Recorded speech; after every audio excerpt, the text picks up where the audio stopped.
નાયબ મુખ્યમંત્રી હર્ષ સંઘવી વડનગરની મુલાકાતે. હર્ષ સંઘવીએ વડનગરમાં સમીક્ષા બેઠક કરી. પ્રવાસન વિભાગના અધિકારીઓ અને કલેક્ટર સાથે ચર્ચા પણ કરી.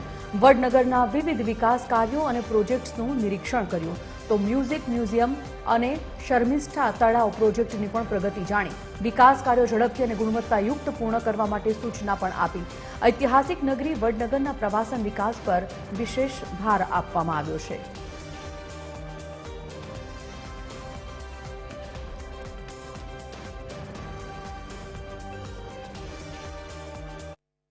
સામાન્ય રીતે વડનગરની સ્વચ્છતા, વડનગરના ડેવલપમેન્ટના પ્રોજેક્ટો, વડનગરના લોકો માટેની જે વ્યવસ્થાઓ છે, સુવિધાઓ છે, હું જ્યાં બી જતો હોઉં છું ત્યાં રેગ્યુલર આ પ્રકારની રિવ્યુ બેઠકો લેતો હોઉં છું. આજે બી એ જ પ્રકારે એક રિવ્યુ બેઠક.